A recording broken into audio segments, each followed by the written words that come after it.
네, 윤석열 대통령이 이번 주에 북제서양 조약기구 나토 정상회의에 참석을 합니다. 북한 핵 미사일 위협에 관한 나토와의 협력을 강화할 것으로 보입니다. 네, 특히 후쿠시마 원전 오염수 방류가 임박한 가운데 정상회의 기간 기시다 후미오 일본 총리와 정상회담도 갖습니다. 김재천 서강대 국제대학원 원장과 관련 소식 짚어보겠습니다. 어서 오십시오. 네, 안녕하십니까. 예, 내일부터 4박 6일간의 일정입니다. 리투아니아에서 나토 정상회의가 열리고 맞습니다. 윤석열 대통령이 작년에 이어서 두 번째 연속으로 나토 정상회의에 참석하는 거거든요. 네, 네. 이건 어떤 의미로 봐야 될까요? 일단 큰 맥락을 좀 이해해야 될 것 같은데요.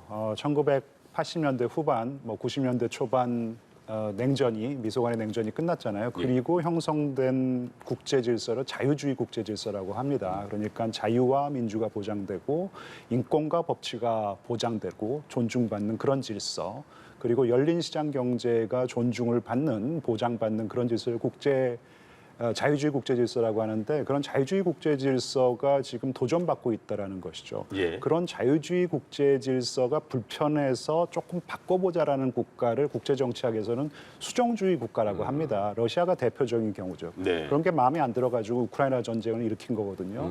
중국 역시 지금 현존하는 국제 질서, 자유주의 국제 질서가 불편하니까 그걸 좀 바꿔보려고 하는 것이에요. 그래서 수정주의 국가라고 하는데 윤석열 대통령은 이런 자유주의 국제 질서를 보존하고 강화하는 것이 한국의 국익에 부합하다라는 인식을 갖고 있습니다. 예. 그러니까 한국이 지속적인 번영을 하기 위해서는요, 이런 자유주의 국제 질서가 보존되고 강화되는 것이 필요하다는 것이죠. 그런 차원에서 같은 마음을 갖고 있는 국가들, 유사 입장국이라고 합니다. 그런 유사 입장국과 연대를 강화하는 것이죠. 그런 차원에서 미국과의 관계를 더 강화하고 일본과의 관계를 복원하려는 어떤 그런 움직임을 그런 차원에서 좀 이해를 해야 되는 것이에요. 예. 나토도 마찬가지입니다. 나토도 자유주의 국제 질서를 수호하고 강화하려는 자유주의 국가들로 구성이 돼 있거든요.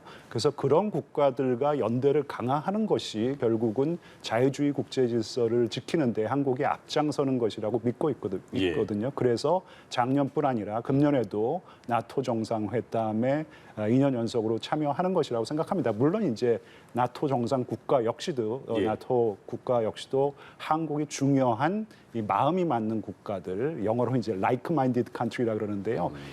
유사 입장국들과 관계를 돈독히 하려고 하는 것이고요. 예. 그래서 한국이 어브저버 국가로 초청을 받고 있지만은 2년 연속 참여한다라는 것은 좀 그런 차원에서 이해를 하는 것이 중요할 것 같습니다. 예. 대통령실에 따르면 이 자리에서 윤석열 대통령이 이제 우크라이나 평화를 위해서 우리나라가 좀 기여할 수 있는 방안, 그리고 네. 우리나라와 나토 국가 간의 어떤 협력 방안에 대해서 공유를 할 것이다라고 네네. 밝혔거든요. 네네. 나토 사무국장뿐만 네. 아니라 유럽의 주요 정상들과의 연쇄 회동도 지금 네네. 예정이 돼 있어서 네. 자, 과연 어떤 의제가 주로 다뤄질지, 그리고 네네. 또 기대는 어떻게 하고 계신지. 나토 이 국가들 역시 한국이 좀 국제사회에 많이 기여하는 어떤 외교를 해주기를 바랍니다. 윤석열 정부의 외교 정책 슬로건이라고 할 수 있죠. 글로벌 중추국가라는 것이 이제 국제사회에 기여하겠다라는 그런 외교예요. 예. 아까 말씀드린 자유주의 국제 질서를 보존하고 강화하는 데 일조를 하겠다는 것이 글로벌 중추 국가 외교인 것이거든요. 그래서 이제 나토와의 관계를 돈독히 하려고 하는 것이고, 그래서 지금 여러 주제를 놓고 회의가 이루어지겠지만 한국의 글로벌 중추 국가 외교를 실현하는 어떤 그런 쪽으로 윤석열 정부는 좀 초점을 맞추지 않을까 싶거든요. 결국 그렇다면은 지금 우크라이나 전쟁이라는 것이 아까 말씀드린 대로 자유주의 국제 질서를 근본부터 흔들어 놓은 어떤 그런 전쟁이었거든요. 그래서 우크라이나 전쟁에 한국이 어떻게 기여를 할 수 있을까? 그러니까 우크라이나에게 어떻게 기여를 할 수 있을까가 논의가 될 것 같고요.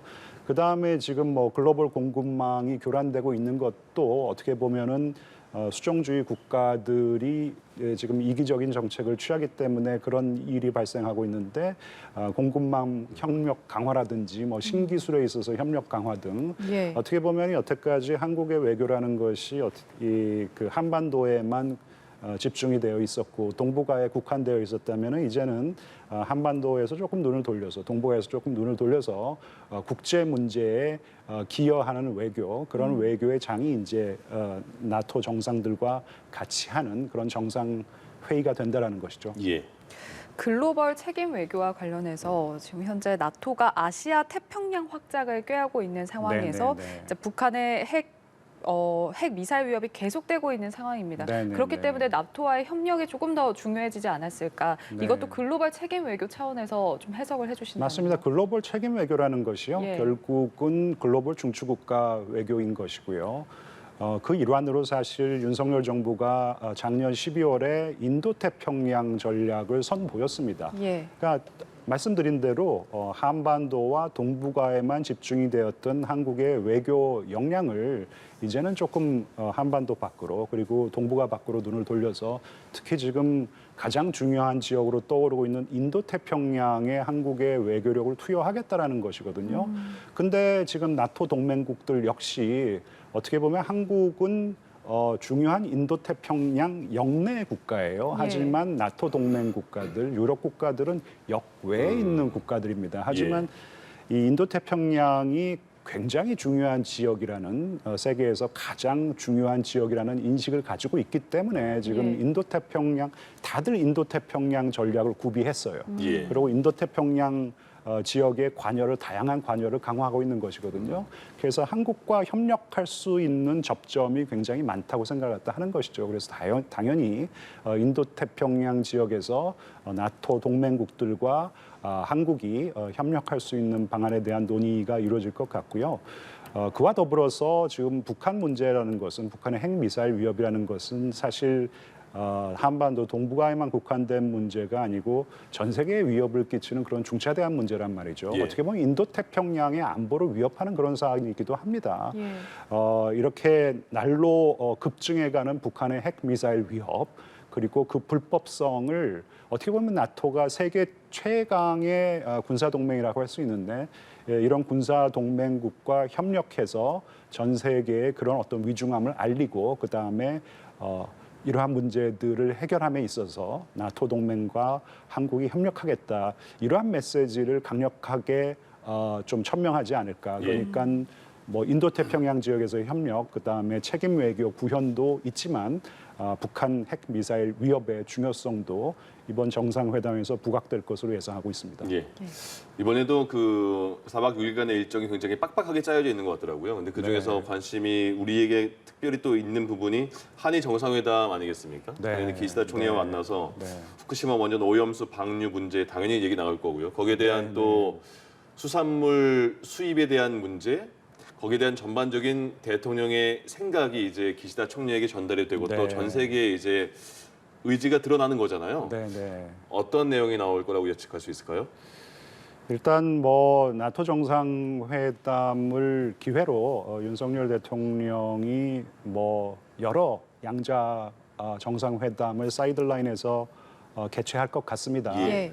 그래서 한일 정상회담이 개최가 되겠지만 네. 제 생각에는 그렇게 길게 회동이 좀 짧게 좀 시간이 책정되어 있을 것 같고요. 예. 하지만 일본에서 먼저 얘기가 나왔어요. 예. 한일 정상회담이 이번 나토 정상회담 계기로 개최될 것이다. 그리고 오염수 처리 문제, 그리고 후쿠시마 수산물 한국의 수입 재개 문제가 논의될 것이라고 일본에서 먼저 얘기가 나왔죠. 예. 그리고 윤석열 정부도 오늘인가요? 어제 한일 정상회담이 개최가 될 것이고 한일 정상회담을 통해서 이 후쿠시마 수산물 수입 재개와 그다음에 이 오염수 방류 문제가 논의될 것이라고 확인을 해줬는데요. 무엇보다도 이 문제는 오염수 방류와 수산물 수입 재개는 대한민국 국민의 건강이 최우선이라는 것을 강조할 것 같고요. 예. 그렇게 또 강조하는 것이 중요합니다. 왜냐하면은 뭐 IAEA죠. 원자력 협력 기구에서도 안전하다고 지금 뭐 그런 보고서를 내놓은 상황이지만 한국 국민의 어떻게 보면 한 80%에 육박하는 국민들이 여전히 좀 불안하다라는 것이거든요. 예. 그렇다면 이런 불안을 잠시 좀 이러한 우려를 좀 부식시켜 주는 것도 중요하다고 생각합니다. 그러니까 합리적으로 안전하다. 오염수 방류와 예. 그다음에 수산물 수입 재개가 안전하다고 국민들을 과학적인 근거를 제시하면서 설득하는 것도 좋지만 또 이런 어떤 일본과의 대화에 있어서는 우리 국민들의 안전이 최우선이다라는 것을 좀 강조를 하고 예. 저는 개인적으로 뭐 이 방류나 그다음에 그 수산물 수입 재개가 시작이 된다고 하더라도 적어도 한일 사이에서는 이 수산물과 그리고 이 방류되는 오염수의 안전성을 지속적으로 좀 모니터를 할 수 있는 그런 예. 긴밀한 채널이 구축이 된다면은 국민들이 조금 더 안심할 수 있지 않을까. 그러니까 알겠습니다. 정기적으로 그러니까 안전성을 점검할 수 있는, 모니터할 수 있는 그런 기제가 마련돼야 예. 된다고 생각합니다. 예. 12일부터는 폴란드 공식 방문이 예정이 돼 있습니다. 한국 대통령의 폴란드 방문이 14년 만이고요. 그리고 윤석열 대통령 취임 이후에 유럽에서는 첫 양자 방문이다라는 데 좀 의미가 네. 있을 것 같은데요. 네, 맞습니다. 아마 이 폴란드 방문은요, 뭐 키워드를 몇 개 뽑으라고 한다면은 일단은 뭐 우크라이나 전쟁에서의 협력, 특히 언젠가 전쟁은 끝날 것 아닙니까? 예. 그렇다면은 우크라이나의 이 재건 문제가 벌써부터 논의가 되고 있거든요. 네. 예. 그 재건에 가장 좀 활발하게 참여할 국가가 폴란드예요. 폴란드가 우크라이나의 최인접 국가입니다. 예.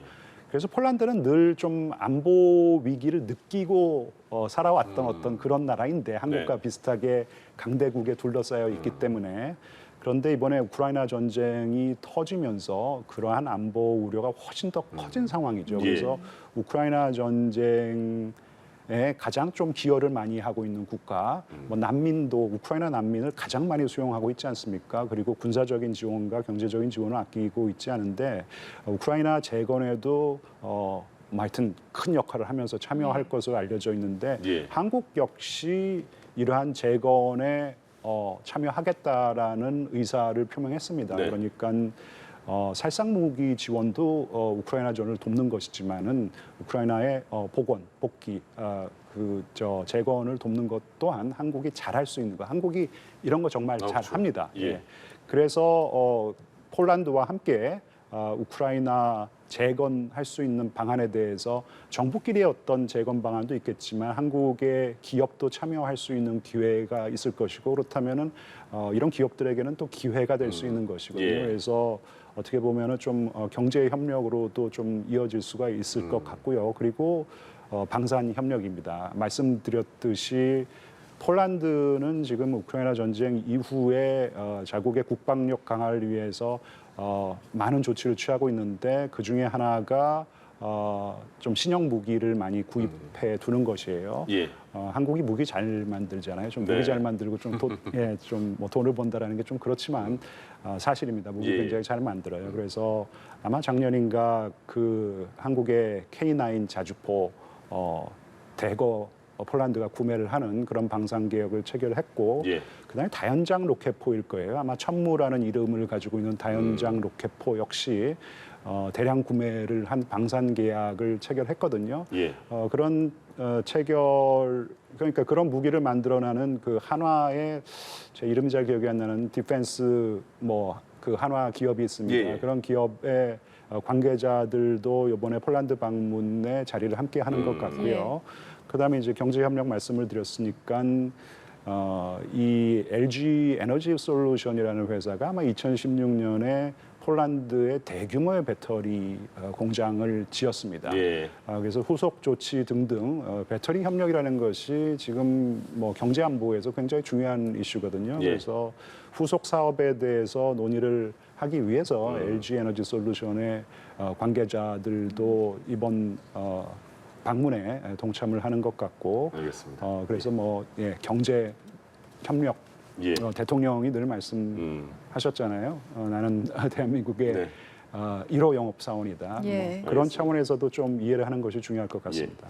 말씀하신 폴란드 방문하는 것 중에 그러면 물음표 생기는 게 우크라이나 바로 옆에 있잖아요. 네네네. 지금 어쨌든 전쟁 중이지만 우리나라 대통령으로서 첫 번째 방문 네. 가능성이 있을까? 네. 어떻게 보십니까?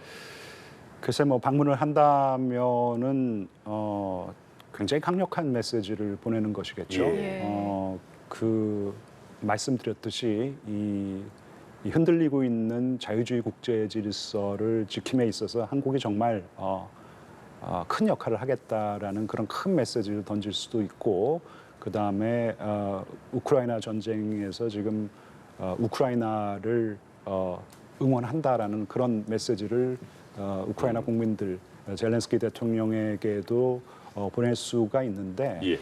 젤렌스키 대통령을 뭐 2개월 전에 G7 히로시마 G7에서도 양자 회담이 있었고요. 네. 그 다음에 지금 나토 정상회담에도 젤렌스키 대통령이 옵니다.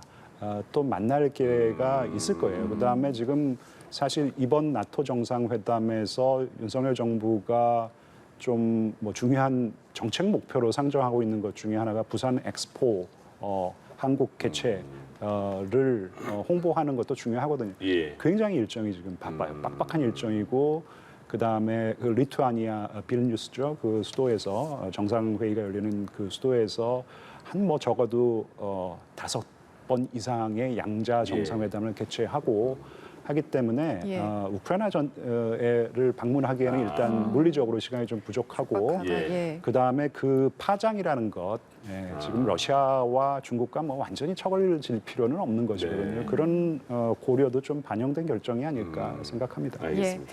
다음 주제로 넘어가 보겠습니다. 예. 북한 조선중앙통신에 따르면 김정은 국무위원장이 김일성 사망 29주기를 맞아서 금수산 태양궁전에 참배를 했다라고 네. 하면서 네. 전승절 70주년을 기념하는 메달을 수여했다 이렇게 덧붙였거든요. 네. 김정은 위원장이 거의 매년 이 김일성 사망 주기에 네. 이 금수산 태양궁전에 참배는 했는데 네. 메달 수여한 거 이거는 어떤 의미입니까? 아마 예. 이 북한에서는 어떤 이 뭐 기념일이 5년이나 10년 단위로 꺾여질 때 예. 북한에서는 정주년이라는 표현을 쓰더라고요. 네. 그런 정주년일 때는 상당히 화려한 행사를 치릅니다. 예. 그런데 김일성 사망 29 주기죠. 예. 예. 그러니까 만약 30주기였으면 조금 화려한 행사를 했었을 텐데 이번에는 그냥 참배를 하고 상당히 조용하게 지나가는 것 같아요. 예. 근데 지금 그 전승절 70주년을 계기로 예. 메달 수여를 하겠다라는 것은 조금 그 김정은의 관심은 70주기가 되는 정승절이 아닐까, 예. 전승절 기념식이 아닐까. 뭐 그 사실 전승절이라 그러지만 그들이 말하고 있는 표현이죠, 전승절이죠. 뭐. 예, 예, 7월 전승절은. 27일이 한국 전쟁, 6.25 전쟁의 정전 협정 체결일인데 사실 예. 북한이 승리했다고 할 수는 없습니다. 그러니까요. 근데 지금 북한은 전승절이라고 기념을 하고 있는데 예. 이게 이제 70주년이란 말이에요. 예. 이게 이제 정주년이죠. 꺾이는 해란 네. 말이죠. 그래서 뭔가 좀 다양한 행사들을 준비하고 있지 않을까 이렇게 추측해 볼 수 있는 것이죠. 예. 그런 분위기를 띄우는 차원에서 전승절, 그러니까 북한의 승전에 기여를 했던 예. 그런 뭐 인사들을 대상으로 뭐 메달을 좀 준비하고 있는 게 아닌가, 뭐 그렇게 추측해 볼 수 있습니다. 그리고 체제 결석의 의도인지 모르겠습니다만 뭐 그럴 수 있겠죠. 미국의 소리 방송이 최근에 위성 촬영한 거를 봤더니 네.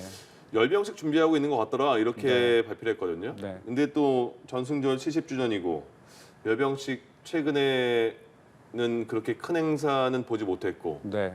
가능성 있다고 보시나요? 뭐 좀 할 때가 되지 않았습니까? 아, 글쎄, 시기적으로. 좀 예. 너무 잠잠해서요. 예. 윤석열 대통령 미국 방문해서 한미 정상회담 개최되고 그리고 나서 북한이 정찰 위성 실험 발사를 했는데 그게 큰 대실패죠, 대실패죠. 예. 그러고 나서 좀 뭐 그 실패를 인정하는 담화도 발표를 예. 했습니다. 예. 물론 이제 김정은 위원장의 잘못이 아니라 이 책임 관련된 개발했던 사람들이 책임을 물었어요. 예. 그러고 나서 정찰 위성을 다시 발사하기에는 그러한 기술력을 확보하기 위해서는 상당히 많은 시간이 걸릴 것이라는 것이 지금 전문가들의 예측이고요. 그렇다면 뭔가 보여주는 차원에서 또 이 열병식 같은 것을 크게 치르지 않을까. 그래서 그러한 지금 사진을 그 미국의 목소리가 확보를 예, 했다면은 미국의 소리 방송에서. 예. 아마도 이 전승절 7월 27일 예. 뭐 한국전 정전 협정 체결일을 큰 어떤 좀 행사의 기회로 생각하고 예. 그를 위해서 지금 뭐 열병식 대규모의 열병식을 준비하고 있는 게 아닌가 이렇게 추측해 볼 수 있습니다. 알겠습니다. 외교 국제적인 이슈와 관련해서 이야기 나눠봤습니다. 김재천 서강대 국제대학원 원장과 함께했습니다. 고맙습니다. 고맙습니다. 네, 감사합니다.